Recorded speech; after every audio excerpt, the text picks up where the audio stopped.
Let's start. Hi guys, we're starting.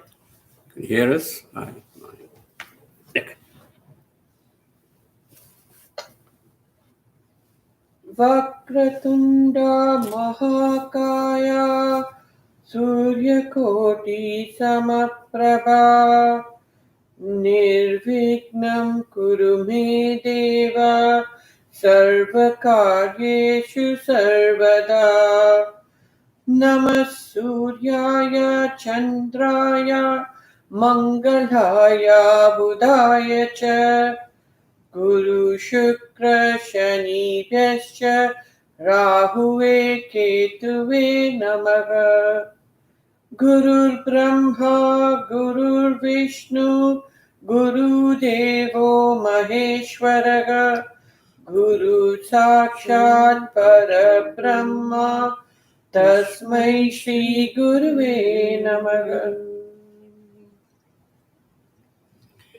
Deep breathing, first pranayam. Inhale deeply, exhale deeply, as much as possible. Inhaling Va with your breath, exhaling Si with your breath to the Sushumna Nadi, that is the central Nadi.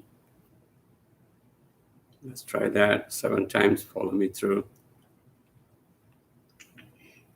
Make sure your body is completely relaxed from head to toe. When you're breathing in deeply and breathing out, head to toe, each of the organ.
Sanjay, good evening. Can you turn the volume up, please? Okay, Thank you. Yeah.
Mm.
Mm.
Om Kiriya Baba Namaha.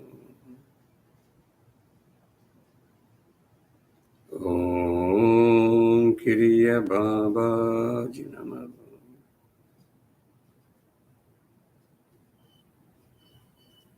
Om Kiriya Baba Namaha.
So let's do the first pranayam.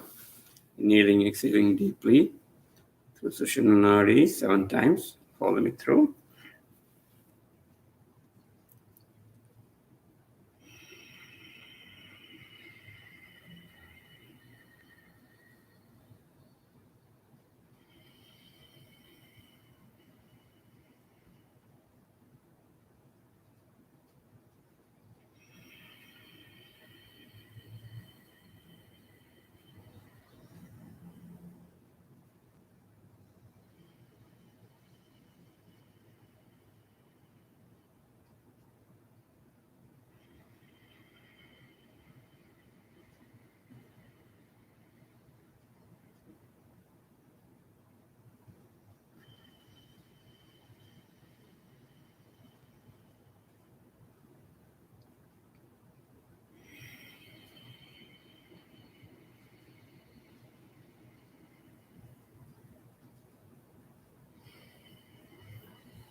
Step 2 pranayam, halfway through.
Step 3 pranayam.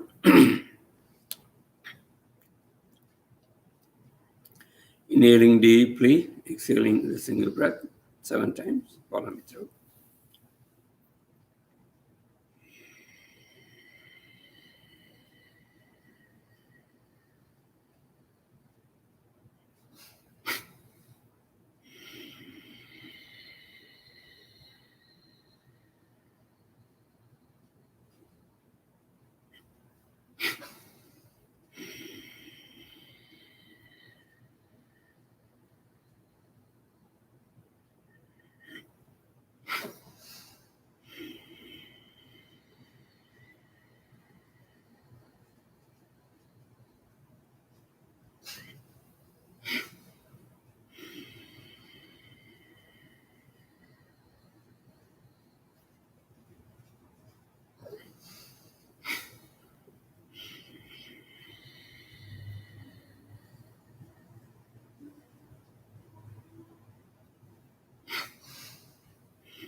Okay, as usual, we're going to pray Dhanvantri Siddha to help us remove this COVID problem from this world, get back to normalcy. With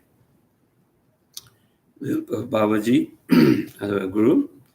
So, with your body, mind, and soul, your feelings and energy, we're going to focus on the Dhanvantri Mantra to help us in this fight in humanity. So, Yash will say the mantra, and we will say Om Kripa Vajnana Om 7 times as usual. Om Namo Bhagavate Vasudevaya Dhanvantrayaya Amrita Kalasha Hastaya Sarvamaya Vinasanaya Trailogya Nadaya Shri Mahavishnave Namaha. Om Kiriya Babaji Namo. Om Namo Bhagavate Vasudevaya Dhanvantrayaya Amrita Kalasha Hastaya Sarvamaya Vinasanaya Trailogya Nadaya Shri Mahavishnave Namaha. Om Kiriya Babaji Namo. Om Namo Bhagavate Vasudevaya Dhanvantrayaya Amrita Kalasha Hastaya Sarvamaya Vinasanaya Trailogya Nadaya Shri Mahavishnave Namaha. Om Kiriya Babaji Namo. Om Namo Bhagavate Vasudevaya Dhanvantrayaya Amrita Kalasha Hastaya Sarvamaya Vinasanaya Trailogya Nadaya Shri Mahavishnave Namaha. Om Kiriya Babaji Namo. Om Namo Bhagavate Vasudevaya Dhanvantrayaya Amrita Kalasha Hastaya Sarvamaya Vinasanaya Trailogya Nadaya Shri Mahavishnave Namaha. Om Kiriya Babaji Namo. Om Namo Bhagavate Vasudevaya Dhanvantrayaya Amrita Kalasha Hastaya Sarvamaya Vinasanaya Trailogya Nadaya Shri Mahavishnave Namaha. Om Kiriya Babaji Namo. Om Namo Bhagavate Vasudevaya Dhanvantrayaya Amrita Kalasha Hastaya Sarvamaya Vinasanaya Trailogya Nadaya Shri Mahavishnave Namaha. Om Kiriya Babaji Namo.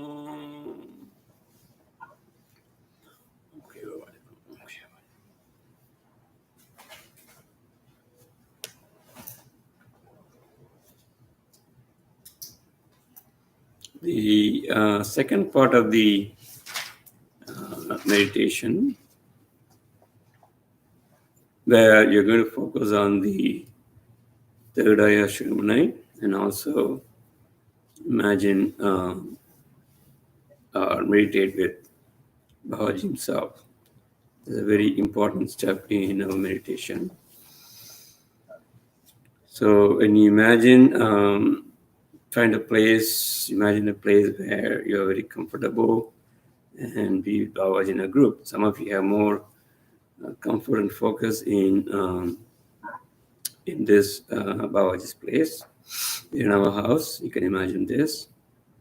Or you can imagine Babaji with his group in Gaurishankar Pidam. If you are familiar with the place where Babaji is with his disciples in Himalayas, if you are familiar with that, if you have read in some of the books, particularly Marshall Govindan, you can do that also.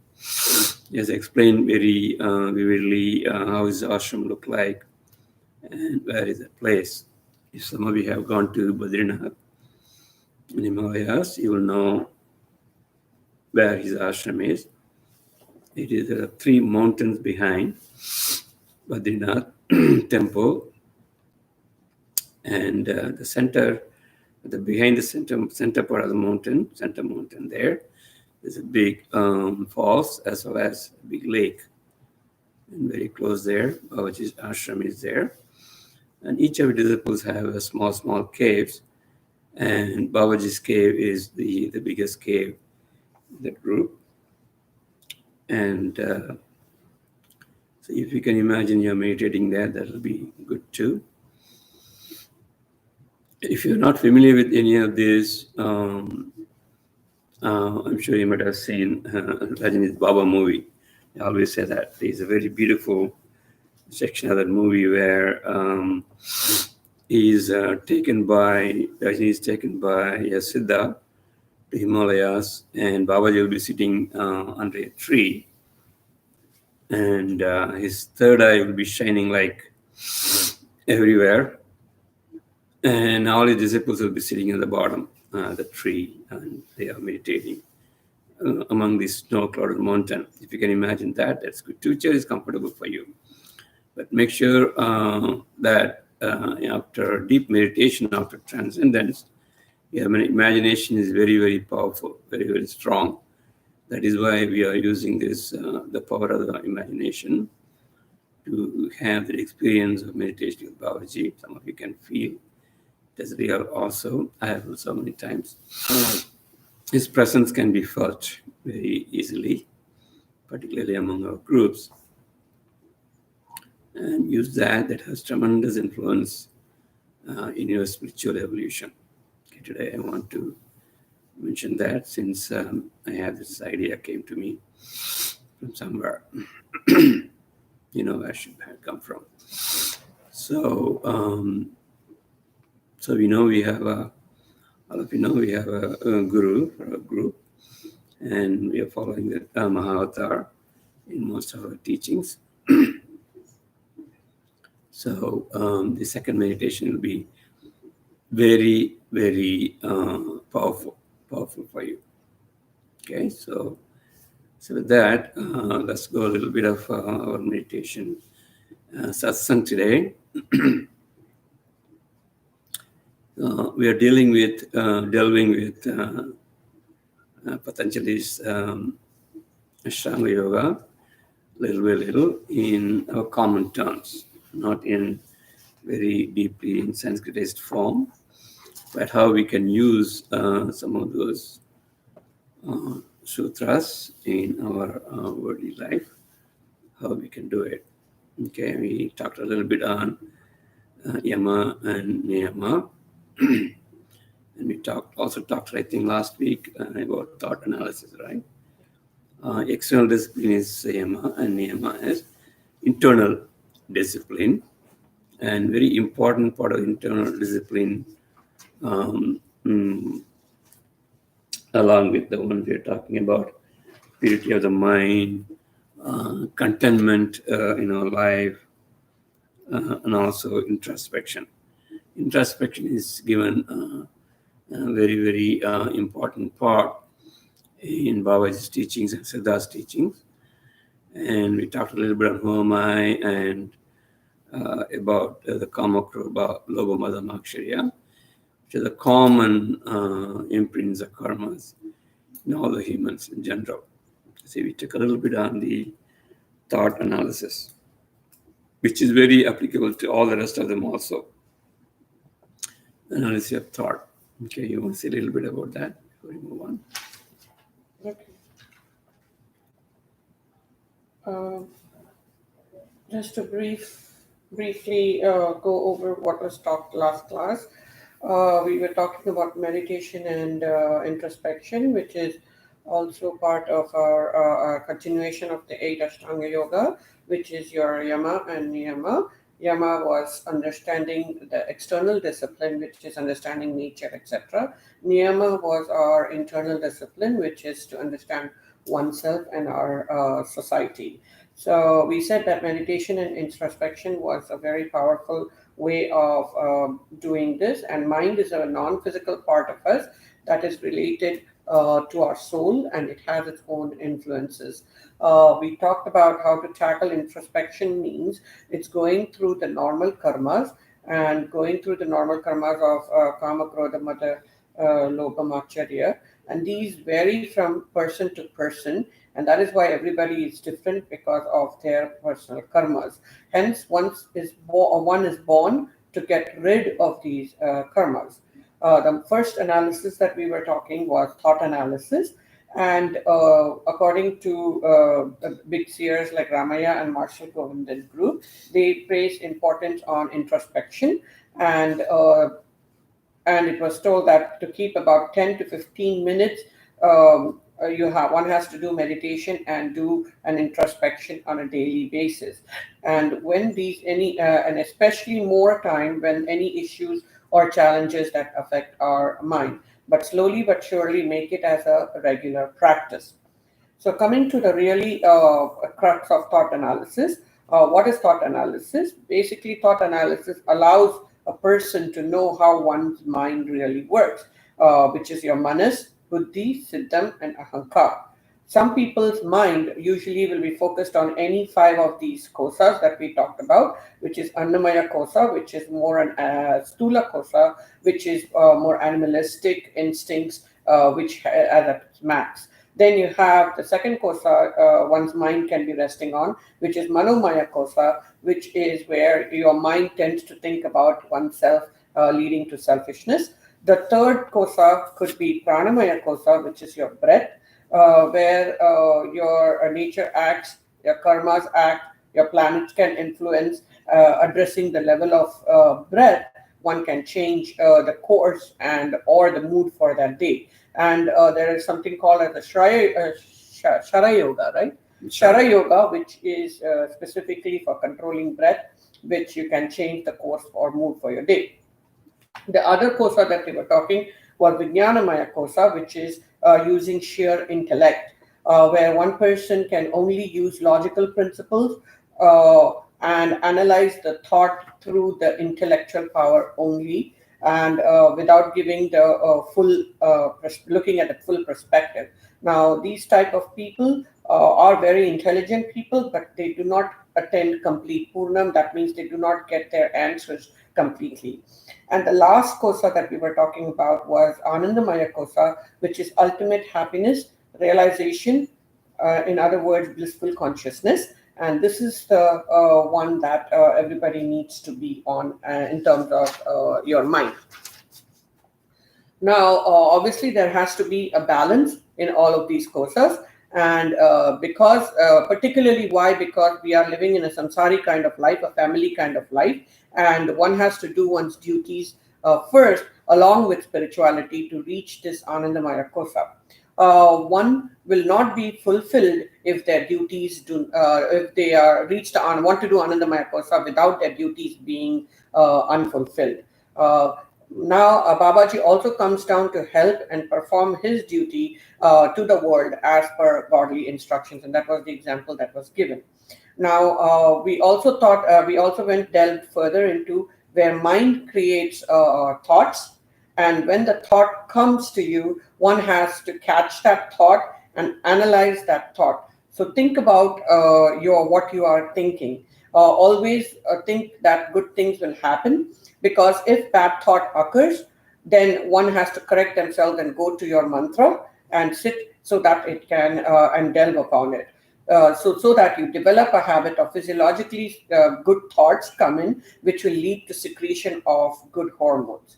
So the second time when the thought come in, first is analyze or catch the thought. The second part is do not let the thought rise on its own and take over into speech and into action. So make sure that you are aware of that. And the third part, when the thought comes, is to control the thought and think outside the box. That means look at your thought and analyze it from looking at natural thoughts, looking at society, looking at the insight for that thought to analyze. So how does one analyze or control one's thought? Usually thoughts come from need, which is actually a vibration, which could be a basic need like food, shelter, clothing, etc., to satisfy oneself.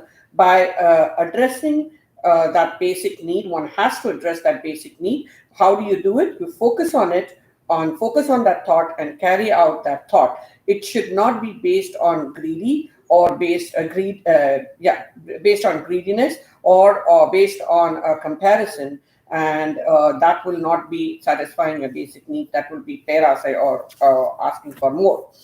Therefore, always think of a positive thought.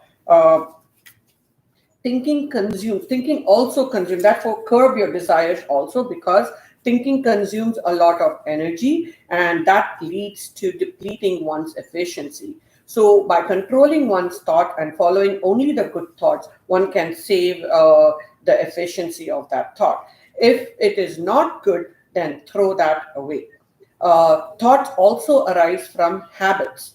Now, these are thoughts that come because of habits, and addiction can happen because those thoughts have not been controlled, and it has been perpetuated as it goes due to habit, and habit causes the thought to make your mind a slave of the thought. So the other part that thought arises is from surroundings. Therefore, temples were built in order to increase good thoughts. There was also an opposite side to it, where you can have a bar, etc., being built, and that also leads to your diversion of your thoughts. So it's always said that look at friend circle, and one will be able to tell a lot about oneself. The other form of thought that can arise is from other people's mind. Other people's mind thoughts should be analyzed and then acted on. Do not push it so that to please them, that you carry out that, so that very thought can be counteracting on yourself also. So the thoughts can come from habits, thoughts can come from surroundings, thoughts can come from other people's mind, and thoughts can come from basic needs. So therefore, you have to think about those thoughts. And how do you think about those thoughts? Analyze them. Do not let them take over you and control your thoughts. So because we have come down as human beings, and we do not want to waste the human birth by following or not following all these. And therefore, when other people influence your mind, you waste your human birth. So you have to stay strong. Don't get pulled down by other people's perspective. It is one's duty to perform towards one's families, parents, friends, but keep that absolute clarity in that thought and carry on your own purpose of life. The last thing that thoughts can arise from is also from past karmas or internal imprints. Now, these thoughts can be related with genetic issues and family history, or your one own pattern. There is a possibility of a pattern that might repeat, or that might repeat itself, or in other words, it could also opposite can happen. And this is where you have to look at the karmas and introspect the root of the thought. Good thoughts can arise sometimes beyond one's capability, but if it is within your capability, then definitely carry out that thought. And he brought about an example of if your thought is to open a school or to build a temple, definitely try to dwell on those thoughts. If you're not in your capability, then analyze the thought and try to get that thought fulfilled by asking others. And if it cannot be done, then drop that thought. Thoughts that come for charity, for donation, for time, for teachings, carry them out. Good thoughts must be kept within limits, and if they are within your capability, must be carried out. There are also these thoughts come because of past karmas, and hence they have to be given full analysis. Also, when bad thoughts come, they also have to be analyzed. Sometimes godly nature can influence these thoughts, and these are thoughts that come directly from nature or from God due to the need of the world. Pursue this thought as soon as possible because it is godly in nature, and that is why we pursue. They say that Siddha's way is Shiva's way. Always put one's mind to thought, and also be aware that words have a very strong vibration, and it will be carrying the thought out. Do not react to the thought immediately. Put it aside, analyze with a clean mind, that is after meditation, and practice it by observing the thoughts, and the thoughts will slowly start going down. The last part was what Shamji had added on to it. And that was last class. Okay. So Niyama is one of the very important section in the Ashtanga Yoga. We are doing little deeper and little more clear ideas about Niyama in comparison with Siddha's teachings, what they have been following through. Okay, which one falls in which category. So Kama, Krobha, Lobha, Mada, Makshariya, common imprints that has to be taken care in the name of what? Purity of mind, purity of speech, contentment of the mind, introspection. Introspection, particularly after meditation, or when you have transcendence, okay, very important. So the clarity, as Swamiji was telling last time, when the mud settles down completely and you have a clear thought, then go for self-analysis or introspection. Self-analysis or introspection. So the basic introspection is about your thought itself. எண்ணி எண்ணிடில் இனிதே பயக்கும் எண்ணமிழ்ந்து தானே இயங்காமல் எண்ணத்தில் எண்ணமாயிரு. எண்ணி எண்ணிடில் இனிதே பயக்கும். எண்ணி. When you think of your thought, think of that and then choose the right thought, then you'll always have good things come into your life. So don't allow the thoughts to come on its own. Because remember, we have different sources of the thought. We talked about there are different sources. It may be good and bad. Even the planets influence, even the devatas who do their duties of making you to follow your karmas. They also act, which is beyond our control. But thought is a source. So if you have a hold on the thought, we can escape, or we can at least minimize the effect of these karmas and the imprint. Okay? So very important is thought analysis. The other way of looking at it, sometimes you can think of these different sections of your nature also. Okay, body, your mind, your feelings, your energy, and so on. Okay, introspect sometimes. So your body, of course, you have to be healthy. If you are a little pressure of being healthy, then you feel comfort. You feel the arogya, the healthy feeling there. So if there is something wrong, then you have to take immediate action. All right, definitely. Without a healthy body, you can't have a healthy mind. Without a healthy mind, you cannot progress in spiritual life. So very, very important to have a healthy body. That is why Siddhas are very good in Siddha medicines. We try to follow as much as possible. They are the one who had a diseaseless body.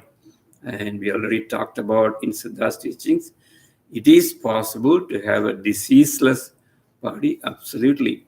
All right, we have all the recommendations, the way of life in Siddha's way. And if you believe in that and follow through their teachings, which I have been recommending, some of them I was recommending about cleanliness of the senses, along with the cleanliness of the mind, is very, very important. And what you have to do to clean your senses. All right, so there's a different topic. We are talking about that. Some of the things which are not available here, we are also getting it and offering it to many of you, if you're interested. Okay, so that's a separate topic again. I will go more in deep in different class. So, body, physical body, then the mind. So, mind needs to be peaceful. Are you peaceful right now? Is there any problem coming to you? Why you're not peaceful? What is bothering you? Can you think about it? Focus your mind on that problem. Is it because of myself or because of somebody else? Always your mind try to find out some other reason, somebody else to catch. Usually 99% the problem is within you. So if you really meditate and think about it. So why my mind is not peaceful? Is it somebody else's reason? If somebody else is the reason, can I do something about it? Could I manage in a different way?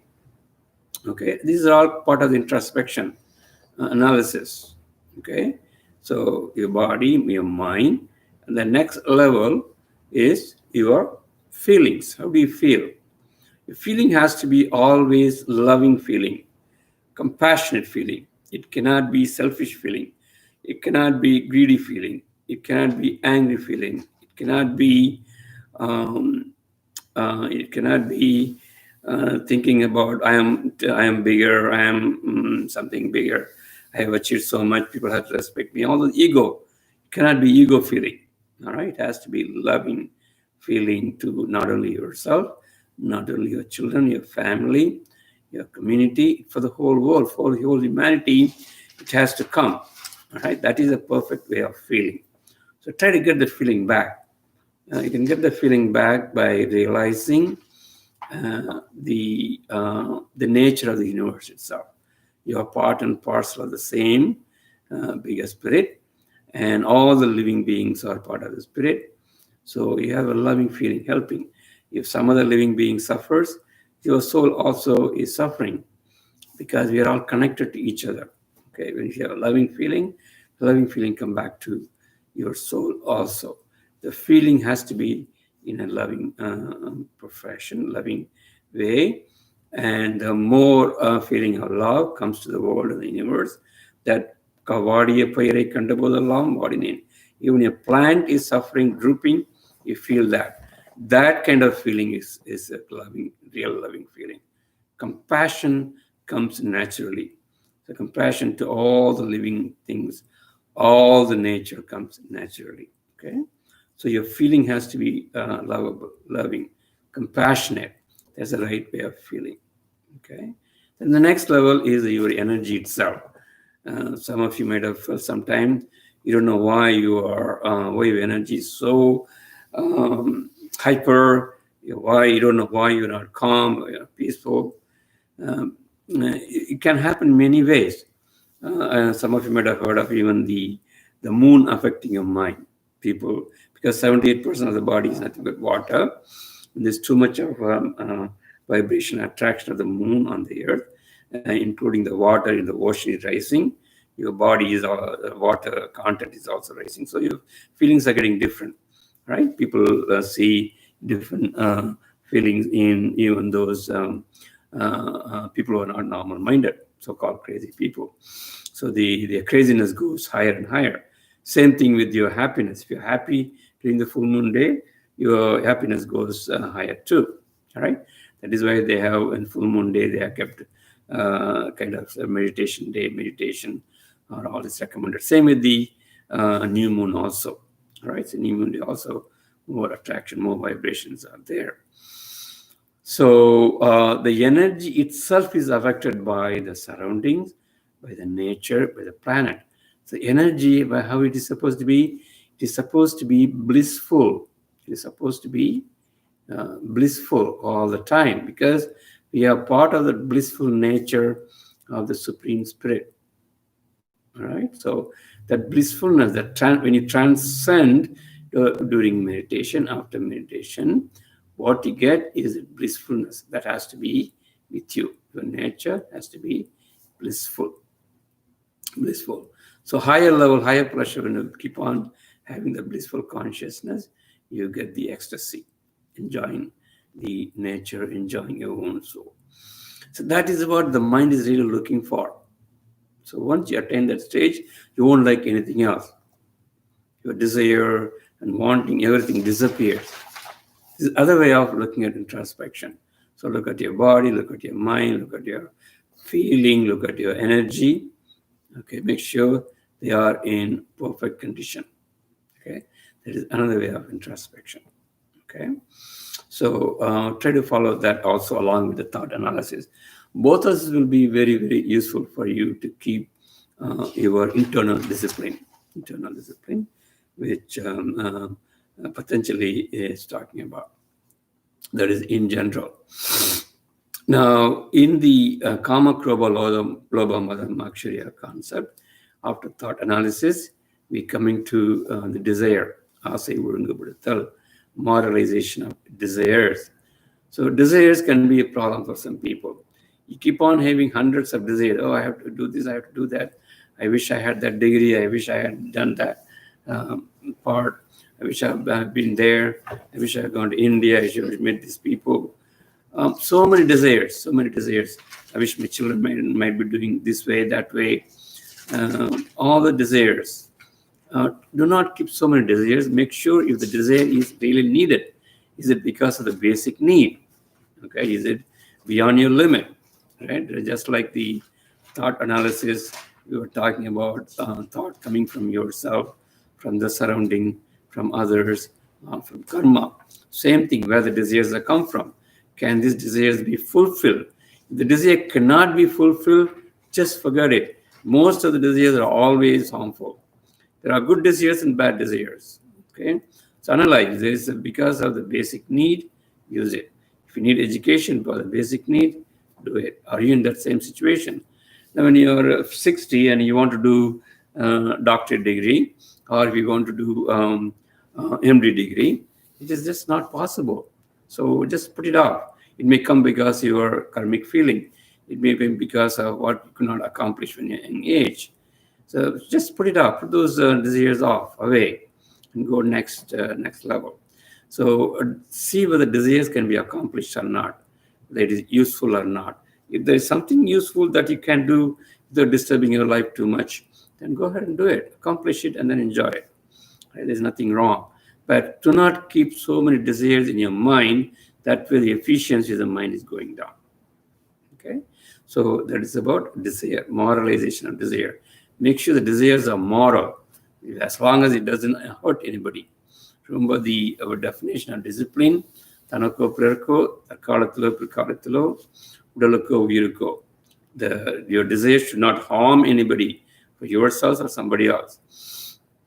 So some desires may come, so you work whole night, you didn't even sleep, you are giving the bad vibes to the body, and disease and immune system goes away because of less sleep. Don't do that. Make sure you have a limit. Make sure you understand the nature of the body itself, how we have to conduct yourself. Desires can be accomplished in such a way, not affecting all the rest of the things. All right? So make sure your desires are being controlled in the proper way. Only the needed desires. Only the desires that is good for your basic needs. Okay?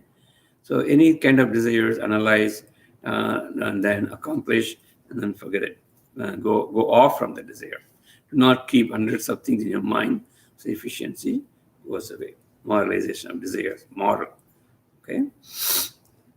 All right. So next one is the anger, controlling anger. Anger can take your energy out. Remember, we are talking about the energy part. That is where the anger really works. Anger really works on the energy part first. The energy is disturbed. And then from the energy, then comes the feeling. Your feelings are disturbed. And from the feeling, it goes to your mind. Then you have to pour the energy on somebody. Otherwise, energy won't be normal. So you try to find somebody, so you throw the energy out. Very, very wrong thing. Right? So stop the energy level itself. Why my energy is not normal? Why am I getting agitated? Why am I getting unnecessary vibrations of this kind? Think, analyze. Where is it coming from? Is it because of me? Most of the time it is you. So find out. Do you need some meditation? Do you need some quiet time? Is it because of somebody else? Can I behave in a different way to that person so that this anger will go away? Think of that. Okay, think of that also. Anger. So get rid of anger, because anger destroys yourself. Right? Anger destroys the person who is getting angry. Anger will kill the person who is getting the anger. Okay, so it's a waste. It's a waste of energy, waste of your life. So avoid the anger. And the other one is kama, krodha, lobha, mada, macharya. Even the worries part. Somebody will be worrying all the time about something or other, all the time. Oh, I haven't done this. I haven't done this. How to do this? Oh my goodness! I thought of doing so many things today. I couldn't do it. Okay, so do it tomorrow. In the following day, plan it. Oh, this disease is not going away. My migraine headache. If it is a physical thing, go immediately to find out what you can do. Try different sources. All right. So do not worry too much, so that the efficiency of the mind is going away. Mind has to be kept efficient. That means all this kama, krodha, lobha, mada, macharya has to be taken care of. Worrying is sometimes for nature for some people. always worrying about something other. Leave it, leave it. There is already, everything is happening. Remember when we talked about the nature, we talked about Shivam and Shakti, perfection in everything, all right? Pattern, precision, regularity. Everything is happening by a pattern, by a precision. There's a regularity in all the universe. Everything's functioning right. So you have to be functioning right too, right? But because of karma, because of what you did, something is happening. We try to make it come back to the normalcy. We're not doing anything extra. Since we have deviated from normalcy, we have come back normalcy. So believe in that. Believe in the precision regularity. So you can't do anything beyond the precision regularity of the nature. Okay? So don't worry too much. Don't put your mind in worries too much. Stop worrying. Worries can also deplete the energy completely. All right? Worries. And also sometimes the ego plays a part too. Oh, I'm this. My family is like this. I'm this part. I am that. I have to be like this only. Don't put 4 lines within yourself within a box. You are free. You are a completely free soul. You are part and parcel of the Supreme Spirit. Don't put within the 4 walls and try to behave that way. That is impossible. That is not right also. Okay? So make sure you do not have this kind of ego nature, even higher, even or lower. Sometimes people think, oh, I'm this and this, so I cannot do this. I'm born, my brought up is like this, my education is like this. I have this problem, so I have to be like this only. No, the spirit is the ultimate thing. That is very, very important. Okay? So with that, we are going to stop this analysis part, okay, introspection part. Okay? Very, very important in introspection. In the second part, Niyama. Niyama. Okay? So Niyama is very important. The third part of this Ashtanga Yoga is the asana part. Okay?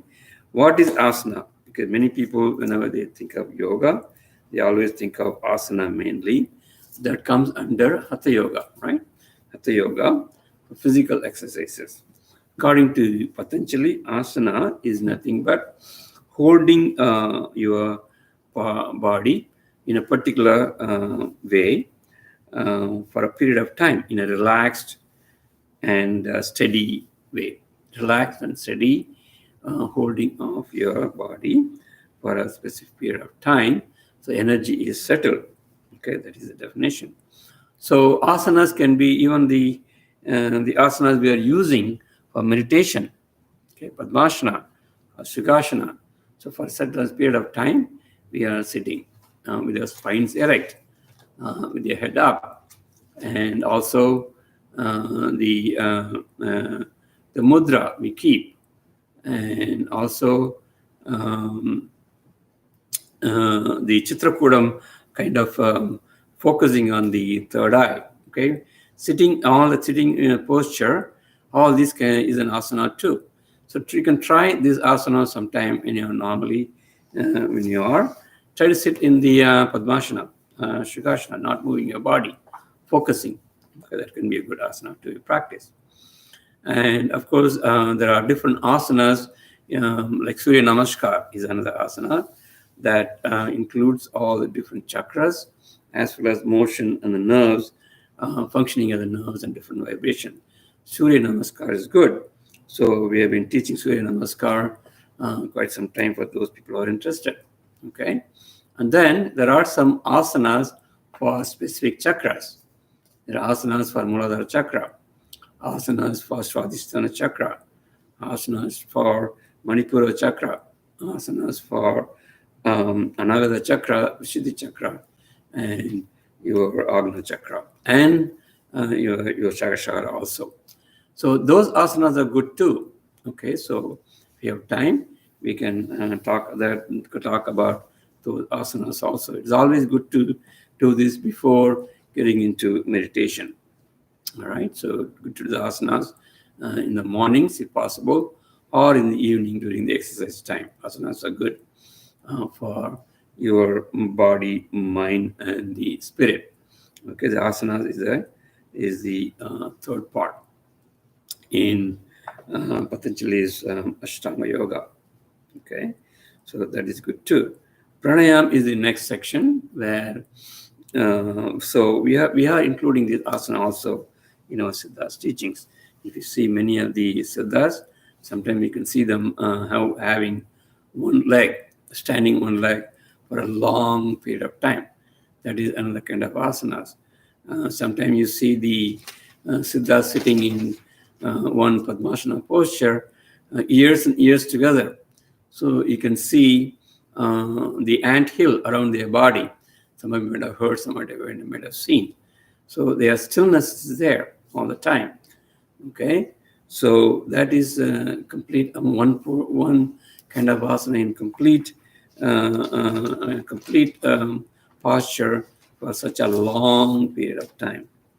Okay, again, asana, very important part. So meditation with the particular asana.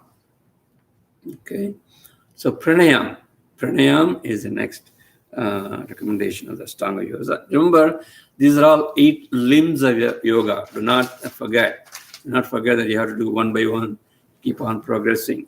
So you have to practice these side by side to as much as possible. So all the rest of these limbs will function properly. So pranayam meaning breath, control of breath. Control of breath. Breath comes under your control. Breath comes under your control. So we do pranayam before meditation, after meditation, and of course our pranayam is mainly focused towards life lengthening part, meaning that your breath and why you are losing your energy due to the breath, how much breath you're wasting in every time, how you can hold it for a longer period of time. So that focus is our pranayam is a design. The first pranayam, normal breathing. Second pranayam, holding for some time. And third pranayam, complete holding, and so on. Okay. There's one more step you'll be learning with Kumpaga. Kumpaga is holding the breath that we will be teaching also in another part of the pranayam that we'll be doing. So this pranayam again is another important part in Siddha's teachings we are following. Okay, pranayam is very, very important. And they also explained about the Shara Yoga. Shara Yoga, the yoga completely focused towards breath. Okay, they have done so much research on this. Completely by controlling and using certain breath, people can control the 5 elements. 5 elements is possible. Okay, so but we are, since as I said, Siddhas mainly focus on cleanliness of the body, cleanliness of the mind, discipline of the external discipline, internal discipline, and using the breath to control our mind. These are the specific our focus towards Siddha's teachings, mainly to have a good health and longer life. Okay, pranayam. So pranayam is in different steps towards controlling or having a hold on the breath. So next part of the Ashtanga Yoga, we come under Pratyahara. Okay, Pratyahara is controlling our senses and getting inwards, getting inside our own nature. Okay, getting inside. So remember, in our meditation, we are getting a mantra. You're focusing on the mantra. You are going slowly, deep, closing your eyes, reducing your the senses, and slowly we are getting into transcendence. Okay, so initial part of our meditation involves pratyahara. Okay, in her, there's a Tamil word called ahavarkai, paravarkai, ahavarkai. Okay, life inside. There is a life going inside also. Many of us don't realize. Most of the Western teaching don't realize this kind of life. So always this kind of life is going on. All right, always going on. And you have to be pure in the internal life also. Ahavarkai, internal life. Aham puram. Okay, ahananuru, prananuru. There are different kind of poems in Tamil. Aham and outside. So this aham is given very, very important part in Siddha's culture. Aham has to be pure. You have to get used to getting inside after controlling your senses. You're going to the inner sphere of the spirit, inner sphere of the spirit. That is aham. So the meditation helps. That is why this technique is techniques of meditation. It designed in such a way you go inside yourself, inside your spirit, and slowly you're going and getting in touch with your internal part of the soul. What is your Atma made of? So you're getting in touch with your Atman, and then slowly from the Jivatman, you are going to go to the Paramatman. Okay, remember we were talking about an example of going towards the ocean, getting the breeze of the ocean, okay, a little bit, and slowly getting into the ocean and completely disintegrating, completely dissolving yourself. Remember the analogy. So pratyahara is the first part, controlling your senses and getting in there. Okay, very, very important. That is the fifth part. Dharana. The next stage is dharana. Dharana is nothing but concentration, one-pointedness. Concentration or one-pointedness of mind. So that will come only with the external discipline out towards outside, yama, niyama, and also a little bit of control of the physical body, also asana, and pratyahara, controlling of the senses. After that, dharana is very, very easy. Focusing towards only one thing at a time. One-pointedness of the mind. One-pointedness of mind. Withdrawal from the outside world. Some of you may have seen after some minutes of meditation, slowly you forget where you are. You don't even forget that you are in your room meditating. You even forget the place where you are sitting. Your mind goes somewhere and it completely stays there itself. Okay, so that is one-pointedness, concentration, forgetting yourself or withdrawal from the outside world. You're completely gone inside. Completely gone inside. That is dharana. That is withdrawal from outside. Pratyahara comes under withdrawal. Dharana comes under focus. Focus on only one thing at a time. Okay, withdrawal from outside, getting withdrawal from the senses comes under pratyahara, and then dharana, concentration and one-pointedness. Very, very important. The one-pointed need not be only on certain things alone, only on a deity, only on spiritual things.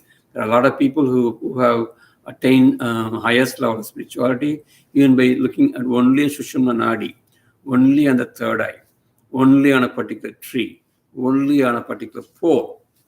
All right, this is in the history of Bhavanathar, Babaji's guru. It has happened. He has just focused only on the pole with which he is walking and getting the one-pointedness also. We did not do all those experiments, but we can focus on the mantra. Okay, focus on the mantra which is given to you. So that is one-pointedness, dharana. Okay, completely dharana. Okay, the next part is dhyana. It comes under dhyana. Yama, niyama, asana, pranayama, pratyahara, dharana, and then we come to dhyana. Dhyana is, of course, meditation.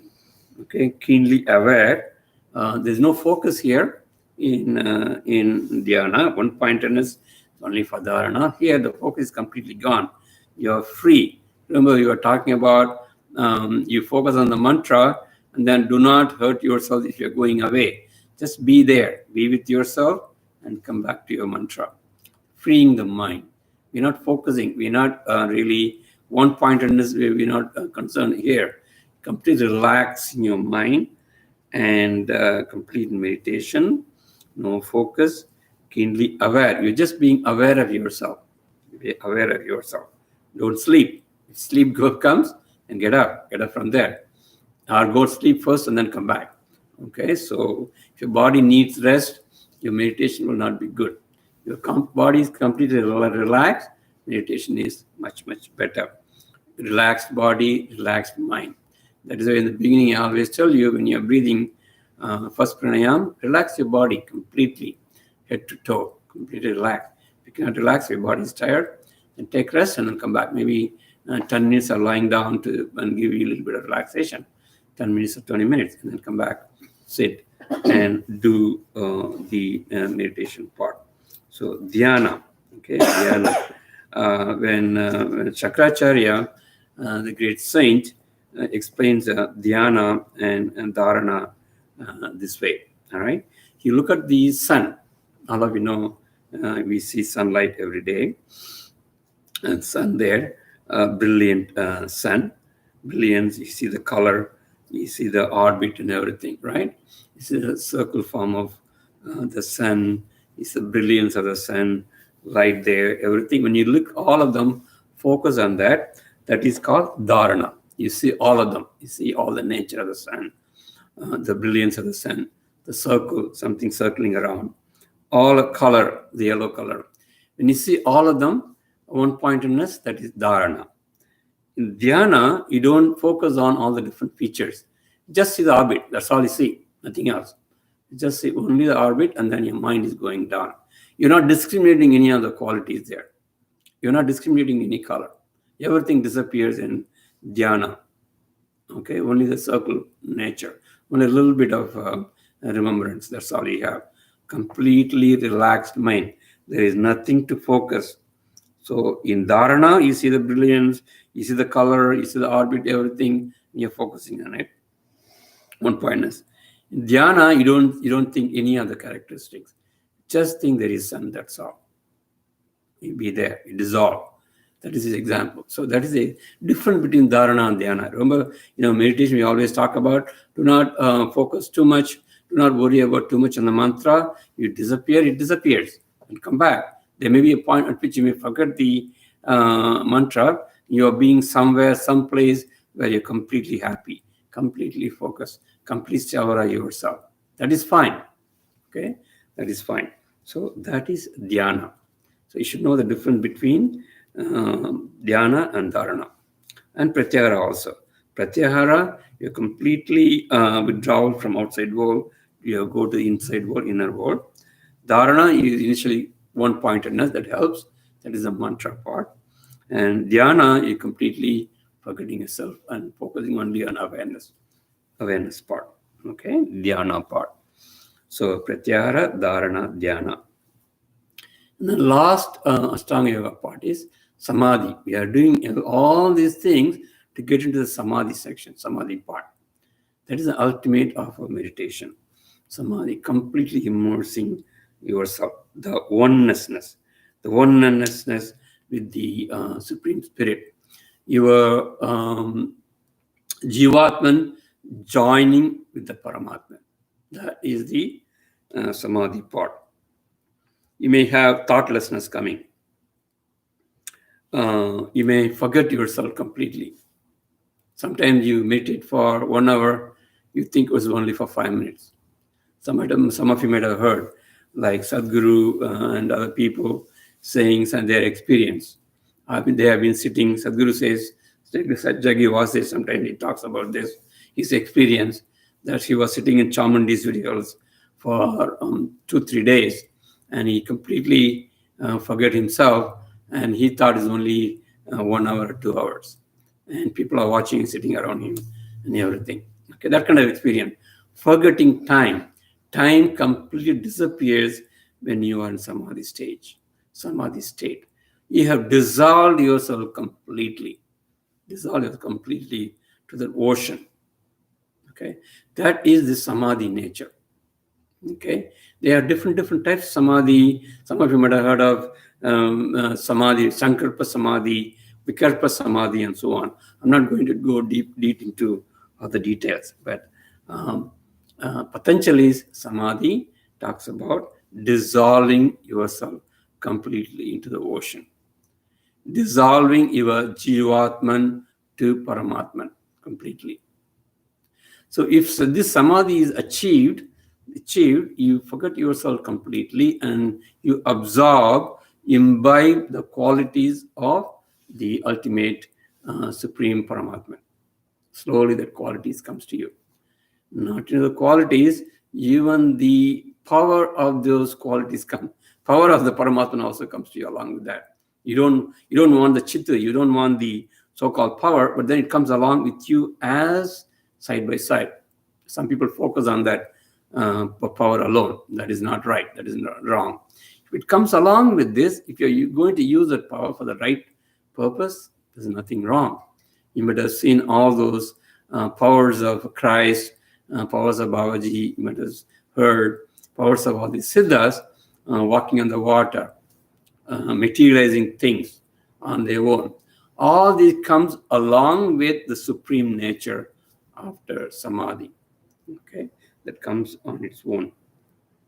Samadhi, you can imagine, you take, remember those Ganesh festivals, they take the Ganesh form as a completely made of the mud and everything. They decorate and everything, and then at the end of the festival, they take the Ganesh and put it into the ocean. He completely dissolves.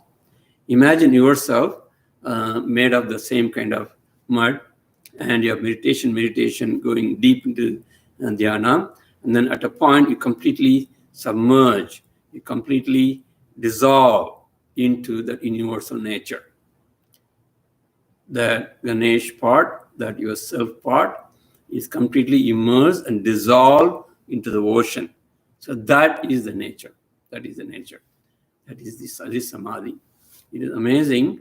I was promising you that I will read what Babaji's experience when he completely immersed. Most probably in next class I'll try to bring that. Where because of compassion to all of us, Babaji explains how he feels in the complete Samadhi, in complete coordinates with his Jivatman to Paramatman. Okay, where he feels like as though the ocean is inside him. So all the universal souls are within him. Okay, I will read that possibly next class. That is Samadhi. Dissolving yourself completely, body, mind, your soul, your feelings, your energy, everything dissolved. There's only oneness. Purnamada Purnam. Completion. Puranam. That is Samadhi. Okay? That is the place where you want to be. That is the place your soul wants to be. That is why we never get satisfaction. And that is where you're going to get complete satisfaction. So that is Samadhi. Okay? So that is the Ashtanga Yoga Patajali is talking about. So we are going to, our Siddha's teachings include all of these limbs. Remember this as limbs. Don't take it as a step by step. People think you have to go only one step. Take it as a limb. Try to do it as much as possible. Maybe one day you're giving more importance to Yama. One day you're giving more importance. That is okay. Different days you can do. You don't need to do one the same day, all of them. But be part and parcel of your spiritual activity. Don't forget, all these are limbs of the body. Limbs have to function together. Yama, Niyama, Asana, Pranayama, Pratyahara, Dharana, Dhyana, Samadhi. All of them have to be part and parcel of your spiritual activity. Okay? Siddha's teaching is very, very important. All of you know Patajali himself is one of the 18 Siddhas. Okay, so such is the greatness of Patajali. All the people, anybody who talks about yoga, they will always start with the name of Patajali. Okay, and his verses are very, very, very few, very, very few. Okay, so since it is very few, we are going to talk about a little bit of the sutras hereafter, one by one. Okay, the sutras, what they really mean. I think there are about 34 in the Samadhi Pada first. Then he has three more Padas. Each Pada has only about 30 or 40 sutras. That's it. Totally maybe about 110, 120 sutras. That's all he has. One sutra is only one line, one single line, maybe half of a line. That's it. So that is the importance. So we are going to go through hereafter the sutras one by one. And we are going to explain a little bit. So that way we have a completion of Patajali's teachings before we go on to other siddhas. Okay? So that's what we will do. So how's your time? 7:40. You're okay with the time then? Okay. All right. So, okay. So that is the satsang on the Patanjali's 8 limbs. Hereafter, we will look at the Sanskrit version of Patanjali Sutra, and then we will explain each one of them, how we can use them in our daily life, and how we can use it for our spiritual progress, and what is the purpose of these sutras, how is it related to our Siddha's teachings, and in our practice also. Okay. So if you have any question on this, I will take one by one. Otherwise, we will progress. Go on to the next part. Okay. Any questions? I have 2 questions. No, you have 2 questions. Go ahead. Anybody else has any question? Anybody else? Kumar, Uninga, Sharmi, is there any question there? Nivedita? Just a question on the sleep. Is there any like technique to help like if you're feeling sleepy, just to kind of wake you up so you can meditate? Yes, I always tell people, usually sleep comes because of less energy in your body. And of course, sometimes it comes by habit also. And sometimes weather affects people. The lousy weather, rainy season, that also affects some people. If you're really rested, if you had a good sleep, if you have about at least 5-6 hours of sleep every day, then your body should be completely not needing sleep. If that is the case, then you can follow certain things. But if you're sleepy because you didn't sleep for a long time, maybe you just have only 1 or 2 hours sleep for some reason or another, the best thing is to rest your body for some time. Rest your body. Meditate for some time. Meditation will really increase the time of physical rest. Okay, that is first thing. If your body needs a little bit of rest because of less sleep, go and sleep. That is the best way to do. There's nothing that can substitute sleep.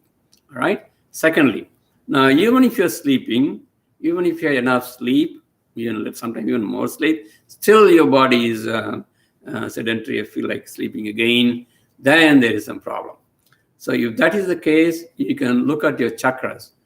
In all the chakra part, the chakra which is involved with energy is your Manipur chakra.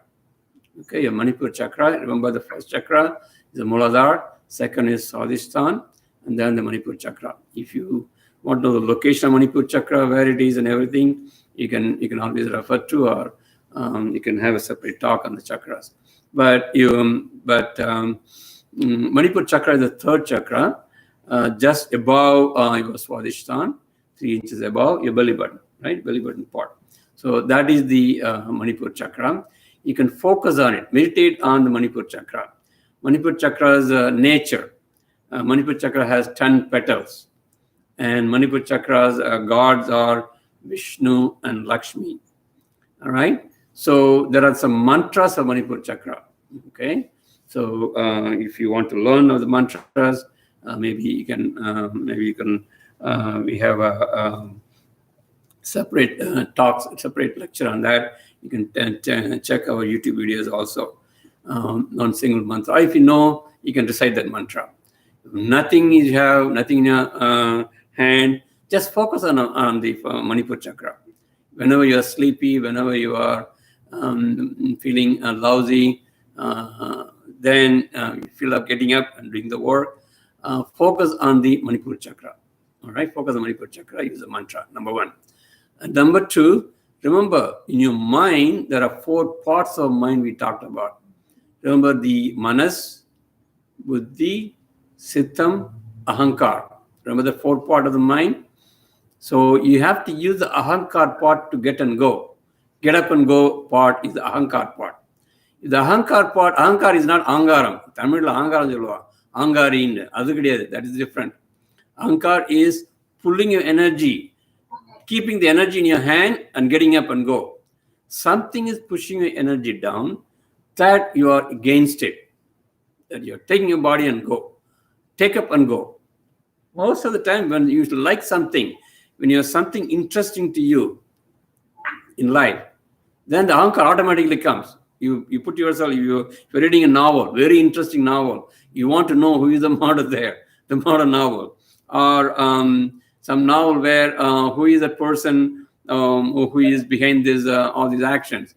Okay, so when you're reading that, then you have the ahankar comes in. You don't worry about your body, your energy, and everything. Just look at you want to read and read and read, get the answer. That's interest of your own.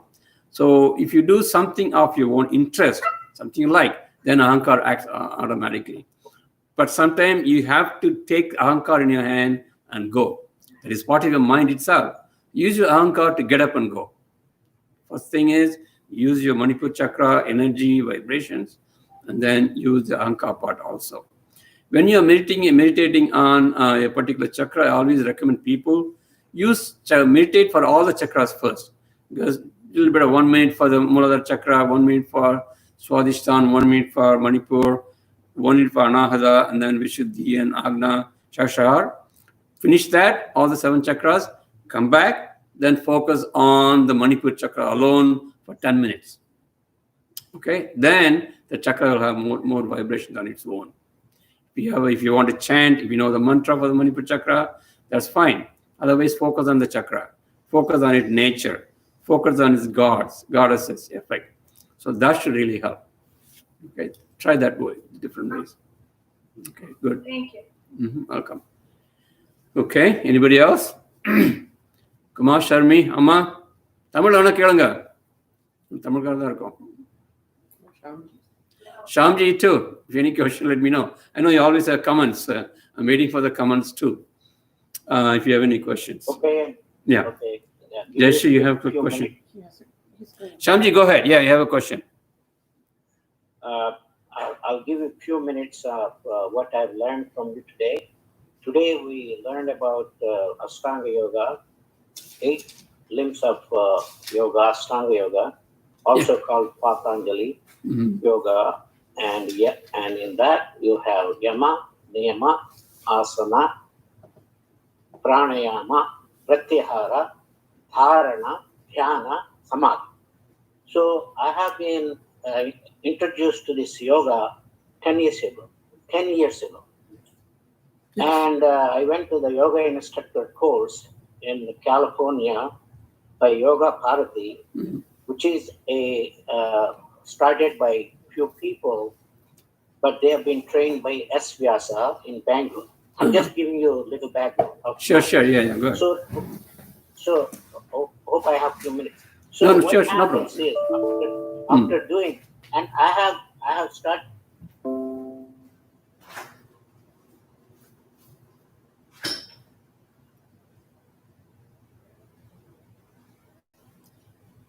Shamji, 1 minute. We have some problem. We'll come back.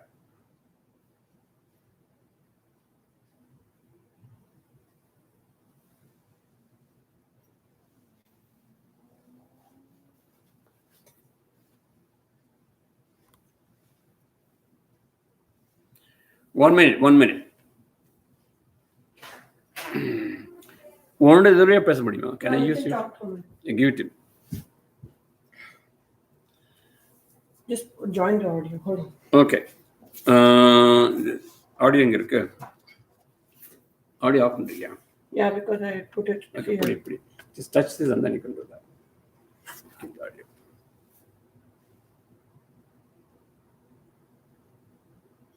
Yeah. Okay, we have some technical issues here. That's fine. So I'm using this Jayashree stuff for continuing. Yeah, go ahead, Swamji.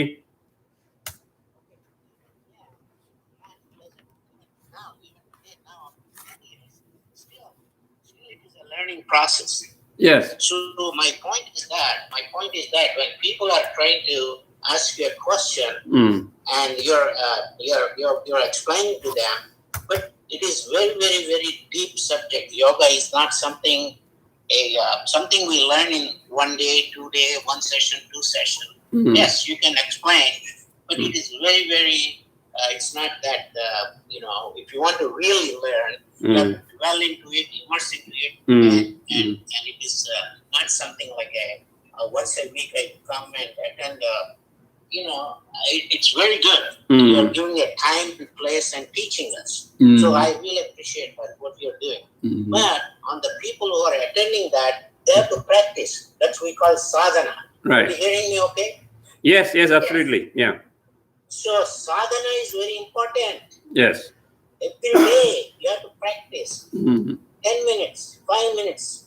Take a time, a place, and it has to be a very time should be very quiet, and place should be very clean, and you select your time and place, and then you have to start practicing.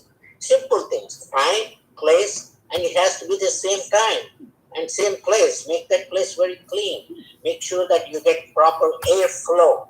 Airflow has to be there, not congested place. So you get breeze and everything, fresh air coming. So you're breathing when you're doing pranayama. So it makes a lot of difference, okay? The reason I'm telling you is these are all important. Preparation is very important. When you make sambar, you have to do a lot of preparation for it. After you do preparation only, it comes a beautiful sambar. But if you don't do preparation properly, you put more salt or more anything or more curry powder, it becomes terrible sambar. So I'm just giving an example. Sure. I'm trying to make it very, I'm just telling, you're all very fortunate to have Dr. Manoharji and also Jayashriji conducting this classes on Sunday. You are very, very fortunate. And now we have new technology too. It was not like that when I went. I had to drive early in the morning. The class started at 6 o'clock. I was 1 hour late. I had to get up at 4 o'clock and get ready at 5 o'clock, go to class at 6 o'clock. Okay? I had to how this effort to learn because I had that, right? Yes. But my point is that please, sadhana is important. Okay? Otherwise, you don't get any benefit of that. Okay? So please do that. Take a time and place and do the sadhana. So now you learn about yama, niyama, asana, pranayama, pratyahara, dharana, dhyana, samadhi. This process you can do together as Dr. Manoharji has said that, but understand it first and absorb it and do practice one by one, little by little, and then you see the difference in your life. It makes a lot of difference. It has been a struggle for me even after 10 years. Now I'm getting it a little bit at a time because my situation is different. And I tell you, 10 years ago is different, 20 years ago is different. I can relate to you all, your life, because I've been through your life. So if you have any questions, you can always call me. And because every situation, everybody's time, your age, what are you? Are you a student? Are you a working person? You're a bachelor, or you're a married man, or you're so many responsibilities, so many things are there. You're a mother, you're a father. So many things are going on in life, but you can still practice yoga. But you and then you have to balance it out. I'm doing yoga, that doesn't mean, oh, you can't do this. So balance it out. Your responsibilities are important. You make sure that you fulfill your responsibilities. Also your work, everything is important. So you have to really juggle all these things, and that's very, very difficult. I know that because I've been there. So that's why you have come to it. You're all, I see you're all very young, and you have come to the right place. You have a good teacher, Dr. Manoharji, and he has got a lot of knowledge, and he's giving you a lot of knowledge, and he's asking you to ask questions. Write it down. What is your question, and send it to him. So that way, next time we can give you do the answer for you. So that, and again, I want to thank Dr. Manoharji and Jayashriji for doing this meeting every Sunday. Thank you. Welcome, Shamji. All right. So that's what you wanted to say. No, there's no particular question, right? Thank you. All right. Okay. All right. Good. That's a Purnam. If there is no question, that's a Purnam. It's muted. Oh, it's muted? Can you hear me? Hold on, hold No, on. no, they can't hear me, it looks like. Oh, I Okay, muted. good. Sorry, sorry. Okay, whom Yeah. I'm talking to? No, you're fine, Dr. Sam. The mute is from my side, Swamji. Since there was a power problem. Okay, good. Yeah, Now yeah. I can hear you. Okay, good. Yeah, So yeah. I have said now I turn out to Jayashree. You can ask her 2 questions. Okay, all right. Go ahead. Okay, Shamji, thank you. You actually have to piggyback on your question, because my question was something related to what you said. I believe in sadhana. I believe that because I have gone through, and it is very true for me. So I have experienced it. So I have gone through it. But my question is that the world gets complicated as more and more as it's going through. And we know that we are here to get rid of our karmas, reach all these, and the whole goal is to reach the samadhi. But the thing is the time span. So my question is twofold. We talk about time span, and I understand that we know that it is going to carry from 7 births and etc. But the fact that we gotten into this, I feel a little late. We should be. How do we imbibe that for ourselves first? How do we get further and get faster as we go into and delve into this to reach the samadhi part, which is what we should be doing? And secondly is, as we are going into this, we ourselves are learners. How do we transport this to our children, especially in this community and in this country? India, maybe it is a little easier, or maybe not. Now I cannot say, because of the Kali Yuga. In Satyuga, it was very easy. Dwapar, etc., was easier. We are getting complicated as we go. Like I was watching a show, and they said that even if so many points, they divided into points. If you buy an apple from the store, you are doing problems because we are helping the big companies to make the apple, and the apple is becoming GMO, etc. All we are going into that path. So even very little thing as purchasing an apple, we are doing bad to nature. So I just feel, where is that balance? If we are going towards samadhi, why is it that we are having to struggle so much, and our children are not getting the essence of what we are learning, because we ourselves are learning? So it's kind of a twofold question. So where do we get there from? How do we reach there? I think you think you joined too late, but Swamji thinks you're still young. You came the earlier stage. It's all the comparison, and there's no age, there is no particular time of life for spiritual learning and teaching. So if some people get it early, maybe because of the karmas and imprints, and favorable, doesn't mean they haven't seen the challenges. Okay, many people have got so many challenges because they got into spirituality early in the beginning stage itself. Okay, so I don't think that's the easy path. I don't think it is difficult because you came in late also. All right, there is no age for only this particular age is good, that particular age is bad, and all those stuff. You enter anywhere, and whatever is given to you, it will be coming to you. There's Purnamada, as I was talking about Purnamada Purnam. Everything is decided already, everything is going. Of course, there is some effort, what is involved too. Now, if you're thinking about, I want to progress fast, I will do this, I want to do it earlier, even that itself may be an obstacle. Trying your best. So your reason you came to the samsari life, all of us, there should be some reason to it. Just because you don't understand, that doesn't mean there is no reason. Remember, karya, karana. There's a particular reason. There's a reason why you're following Babaji's teachings, Siddha's teachings. Maybe there's some reason. Maybe you might have tried different sources in different lives, different births. So that is why now you're coming to the correct path where you can get it. So with given whatever is given to you, try it. Are you trying the maximum?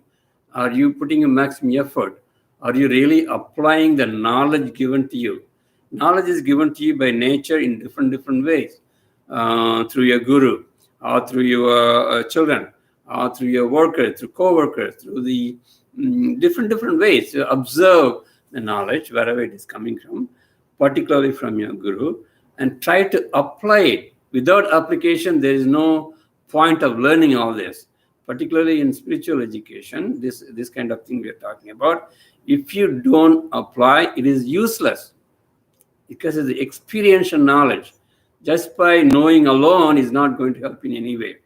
Maybe just to show off. Okay, I also know this. Oh, I have done it before. I know this. What's a big deal? No. Unless you do it, unless you experience it, there is no point of having this knowledge. Okay, so everything we are talking about, like Swamiji is telling, you have to do it every day. All of us know that in our group, in the initiation stage itself, I always tell you, I'm coming every Sunday just to see as a guidance through Babaji, whether you're doing the right way, whether you want a little more knowledge, whether you are already in a particular process, is there anything obstructing you? Okay, that is what we're doing on Sundays. Otherwise, you are supposed to do every day, at least once a day, if not two. Not morning and evening is highly recommended. The Sandhya time, they always tell during the meditation initiation time. Sandhya time is good, and morning and evening you have to do it. You have to apply it. Again, for some reason you can't do, at least do once a day.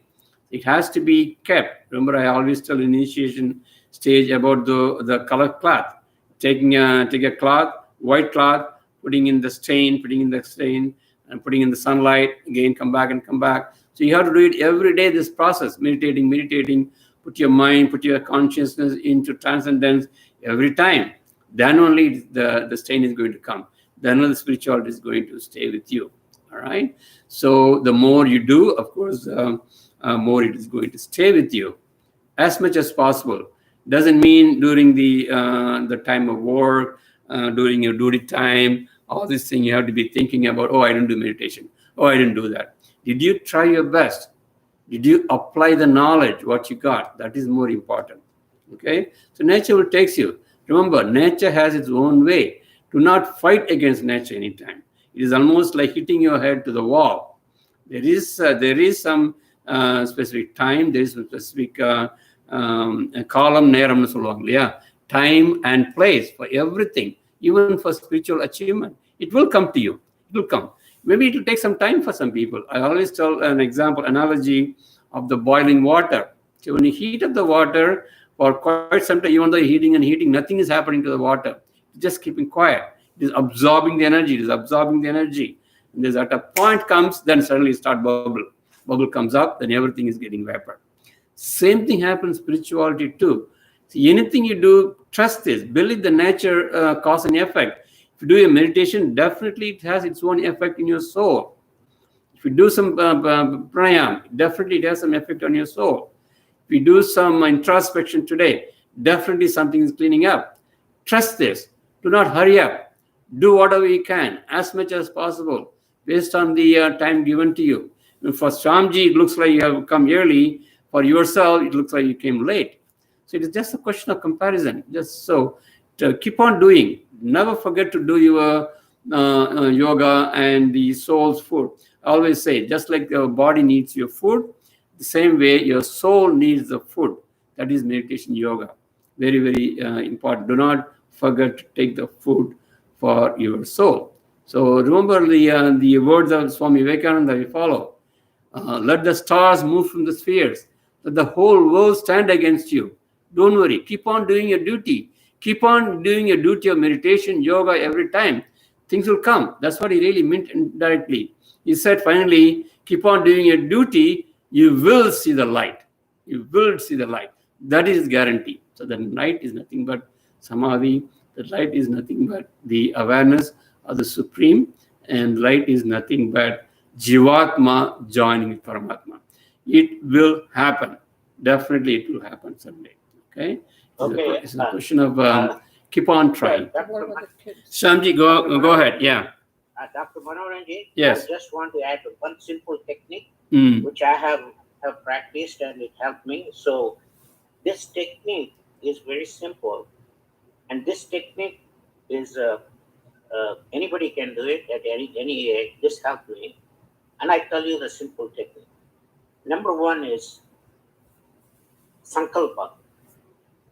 That means Drudha Sankalpa, Sankalpa, Drudha Sankalpa. Strong. Sankalpa means, Sankalpa means your... Yeah, all of us know. We already talked about Shamji. You go ahead. So people know Sankalpa. Okay. Yes. So you have the Sankalpa, but before you go to bed, when you go to bed, just sit down for 5 minutes and meditate, breathing, deep breathing, and do a Sankalpa. What I want to do, I want to get up in the morning, I want to do the meditation. Whatever the Sankalpa is towards the yoga I'm talking about. You can talk about other things, but towards Sankalpa, I want to practice yoga. I want to proceed in spiritual path. Now, as you said, I always made Vivekananda as my guru. So even though, and now you have told me Mahavatar Baba, I have a guru. Any gurus, we have many gurus. Mahavatar Baba is there, Swami Vivekananda is there. We have many. We are very fortunate to have the spiritual gurus. Sai Baba is there. Take any guru, Sankalpa, and ask the guru's blessing.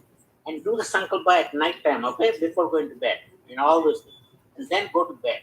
Have a nice, automatically you will get up early in the morning. I sleep only 3 hours. Dr. Manohar. Look at that. Only 3 hours. That's more than enough for you. Yeah. That's it. I have energy. I go back 11, 12 o'clock. I get up automatically 3 o'clock. What I'm doing at 3 o'clock? I'm studying. I'm learning about yoga lectures. I listen to many lectures of different people. I go online. We have so many tech. We have so much on our fingertips. Google is there. Everything. So much knowledge is there. And I'm only sleeping 3 hours. But I take in the daytime. Since I am a retired person, I take some rest in the daytime.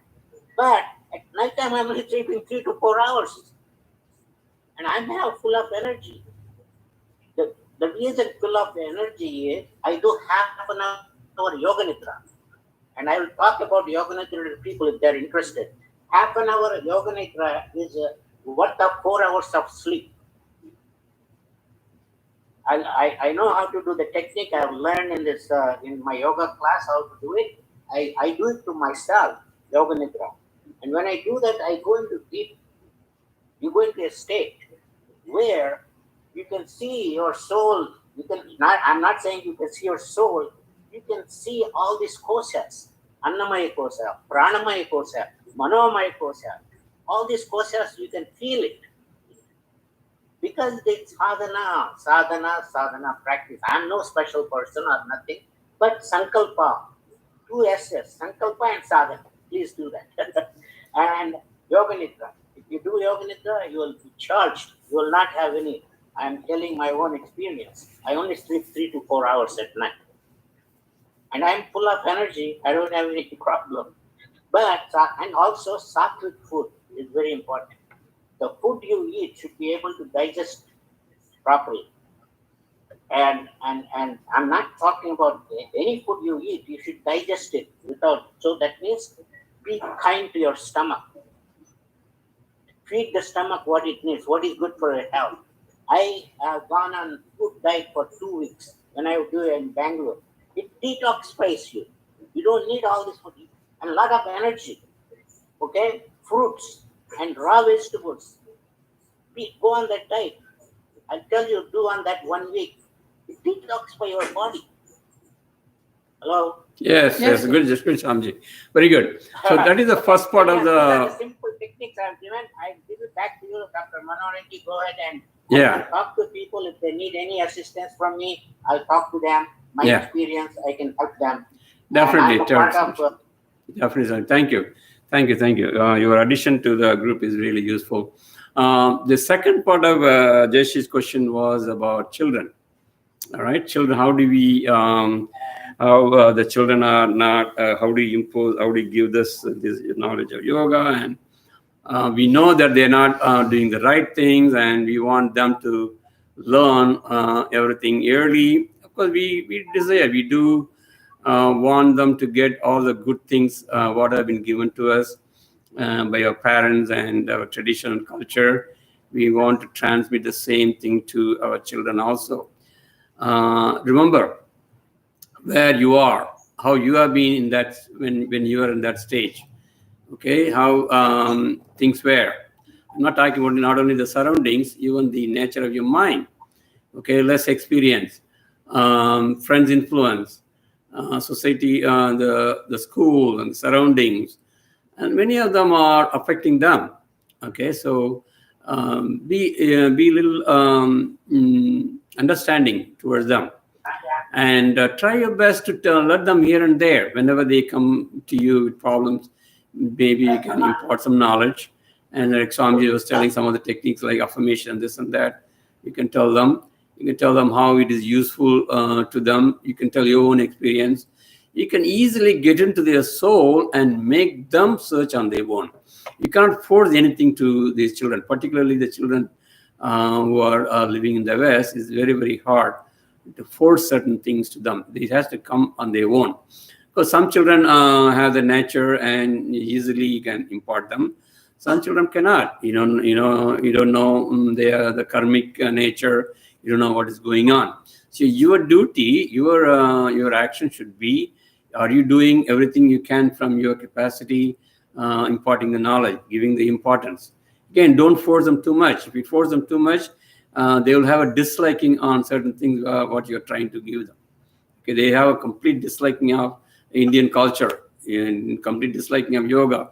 Oh, this mom or dad always tells me the yoga and this and that. These are all the old Indian things. They're not modern. They are biased in their opinion, and all those stuff will come, and they will get away from this completely. Just give them the usefulness of this technique. Ask them to try one or two, and how it is useful to them. So it has to come from them. So do not expect them to be an ideal spiritual person or ideal. Of course, it will be good if they are. In the long run, it will be really helpful to them and to their life. But again, remember those triangle, individual, society, and nature. All these three things are acting on them. Okay, so it will be there, and you have to try your best. And you cannot, break your head on the wall. You cannot go and hit yourself. Oh, why they are not like this? Why they are not taking my good suggestions, good ideas? Why they are being deviating from this and all those stuff? All right. So you remember the second part of the Ashtanga yoga is contentment. Somehow we have to come back to the contentment part. Whether it is your children, whether it is yourself, whether it is your imprint, or whether it's the nature, laziness, angriness, worriness, desires, anything. You have to come to a part where you are content. Without contentment, it's very difficult to progress in spirituality. Contentment has to be part and parcel of you. Okay, that is why after meditation, after transcendence, you are feeling a little bit of contentment, little bit of completion. That is part and parcel of that Supreme Soul. Complete contentment, complete Purnamada Purnam. Right? From that, you should look at it. None of this should affect you so much, including children, including yourself, including community, including the Kali Yuga. Kali Yuga is doing their own part. We are born in Kali Yuga. There is some reason why we are born in Kali Yuga, why this nature is there. But understanding nature of Kali Yuga and then fighting against it is the Madhi. The Madhi Arvalada, your supreme intelligence given to you. The first part of the 96 tattvas is intelligence. Remember that. All of us have the creative supreme intelligence given to you. Use that.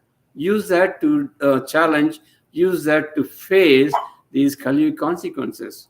Use that to face the children deviation from your culture. Okay, even to yourself, your own imprints. So that should help you. All right, get back to create intelligence yourself, to use it to the maximum.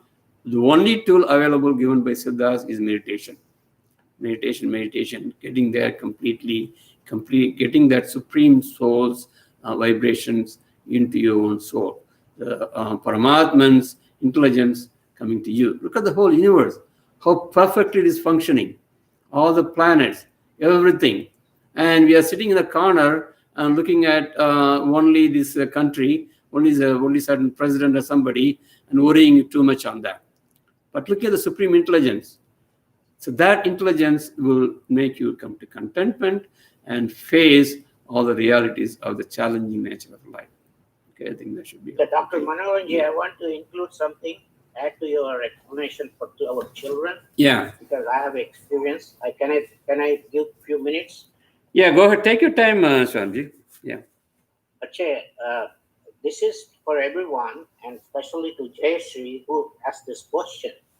Number one, the most important person of a child is a mother, because the child is the product of the mother of 9 months inside the womb. You are the closest person. We have not seen God, but we have seen our mother. So the most important, most connected person to anybody is their mother. So how a mother behaves towards child is very, very important. You have carried that baby in your womb for 9 months. You have nurtured it. All your feelings, your blood, everything is given to that baby. And everybody is aware of that. So the most important person of any child is the mother. Okay. Now, how the mother and child? Then next important person is father. How the father is also part of the child physically. So then they are makeup of two people, father and mother. So now, how do we, in order to raise this child from the beginning, both parties have to, father and mother has to nurture this. Both have the responsibility to nurture this baby. However, the mother has more connection with the. So that's why when we hurt ourselves, we call Amma. Ma, even now I call my Amma when I'm hurt, because that is what comes to my mind. That's what I'm connected to my mother. So I would say, early age, if we have not given that love and we have not nurtured them when they're very, very small, that window of 1 year to 5 years is very, very important. Even if it's 8 years, 9 years, 10 years, that window is very, very important. Now, after 10 years, they're getting into adults, they're getting into teenage situation. Now, that is also important. Now, what happens, like Dr. Manoranji has said, they not only have the home atmosphere, once they go to kindergarten, 3 years or 4 years, now they're sending them very early age. Now they're exposed to external world. Now they're confused. I'm coming from this world. My home is like this. Outside in school, it is like that. Now it is more challenging to the parents to explain to them what we are and what this country is, which country we came from, what our culture is, whatever this culture in USA, how the people are, how many different people are here. That is our duty to educate them and to how to get along with all these people. This is very, very, very, very important. Not how much, what gadgets you give them, what toys you give them, what material things. That is, they don't know that. All they know at the age of 1 year, 2 year, 3 years is love. That love nurtures the baby. Only one word I can tell you is love nurtures the baby. Of course, we need to give her physical, but for the mind, for the soul, you have to give love and nurtures the baby, and that's how the baby comes out beautiful and grows up like beautiful, nurturing with love. Do not hesitate to hold your child. As a mother, you can hold your child. Even when I was 50 years old, I would go and hold my mother, because that is there is no and even now if my mother is alive, that's it. For me, I'm so happy to be with my mother.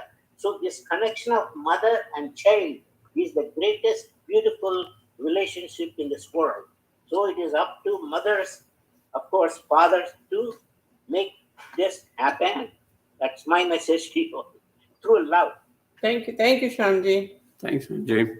All right. One thing I wanted to add was in the 96 tattvas, where we talked about Yadanai. Make sure you don't fall under Yadanai part. Yadanai is Ekam, the attachment. All right. Even if they do wrong, you forgive them and keep on going. You're not giving what is the real justice, what's the right thing. You have to tell them straight in their face. If they're wrong, they're wrong. Don't be tell them that they have to see the consequences. All right, give them the consequences. Make sure they know what is happening in nature. So do not fall under Yadanai also. All right, we call 3 Yadanai we talked about: Tara Yadanai, Putra Yadanai, and Loka Yadanai. Okay, the attachment towards this may change the Maya will suddenly act on you through the Yadanai itself. Some people will devote their whole life for them. Some people even give up their life for them, all right? Thinking that that is going to be the right thing to do. No, that is not, okay? Make sure you understand that also. So do not follow the Yadanai part. Do not forget yourself.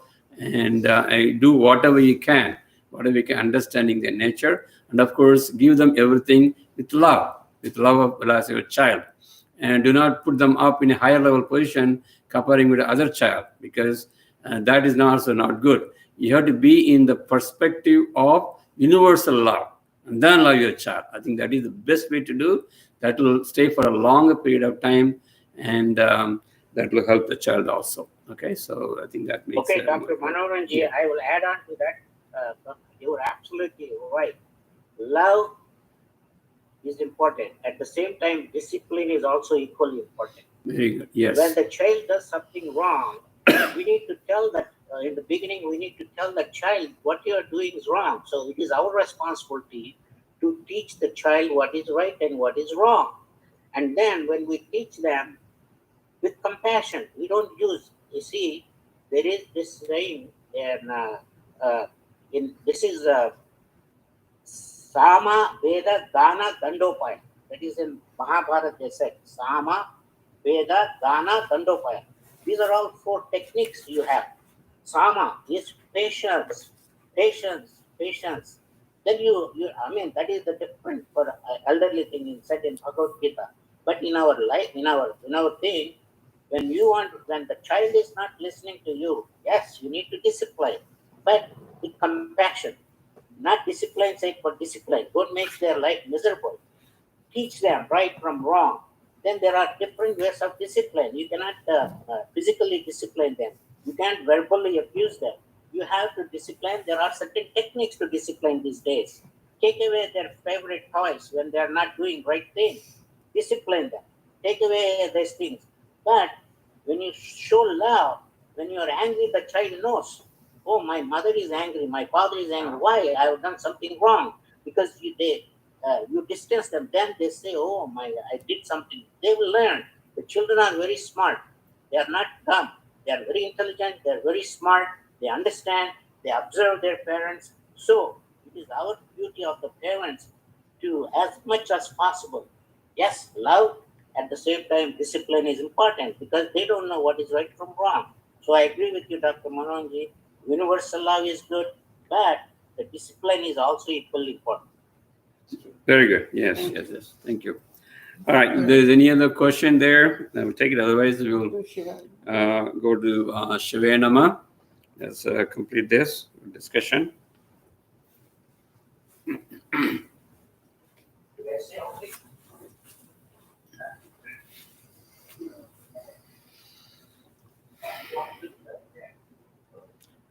Om Namah Shivaya. Om Namah Shivaya. Om Namah Shivaya. Shivaya Namaya Navasima. Mavayana Sisiyana Mava Vashimayana Om Shivaya Nama Mavayana Sisiyana Mava Vasimayana Om Shivaya Nama Vasima Mavayana Sisiyana Mava Vasimayana Om Shivaya Nama Vasima Mavayana Sisiyana Mava Vasimayana Om. Shivaya Namah. Yana Vasima. Mavayana Sisiya Namava. Vasimayana Om. Shivaya Namah. Yana Vasima. Mavayana Sisiya Namava. Vasimayana Om. Shivaya Namah. Yana Vasima. Mavayana Sisiya Namava. Vasimayana Om Namah Shivaya. Om Namah Shivaya. Om Namah Shivaya. Happy birthday, Shamji. Happy birthday, Sharmi. This Oh, happy birthday to all of you. Sharmi, yeah, Sharmi and Shamji. Happy birthday. Thank you, Jayashree. Mm. I appreciate Thank you. you, Jayashree. I'm only 6 years old. Of course, Shamji. You're younger than us and more spirited. You can adopt me. Yes, definitely. Happy birthday. Hi, Priya. Happy birthday. Thank you. Thank you. Thank you, Thank Baby. I'm the youngest person in your meeting. Yes, Yeah, you're- definitely. You're the youngest one all the time, Shamji. Have a great week. Thank Bye. you. Yeah. Thank Bye. you. Thank you all. Thank Bye. Bye-bye. Thank you. I like that your Avatar Baba's pictures there. Oh, good. Some of the pictures I made, yeah. When I look at Avatar Baba's picture, it gives me goosebumps. Oh, very good. Because remember, in our room, we have the big Babaji's picture. People cannot see during meditation and satsang. So that's why I made it small pictures and keep it here. So it's really good. That's good. That is very good. That is very, very good. So, Jayashree, anytime you can give me a call or you can talk to Vimlaji. Yes, And, yes. anything that you have any kind of situation with, about children. Of course, you only daughter. You can give us a call. Give us some, Sure, Shamji.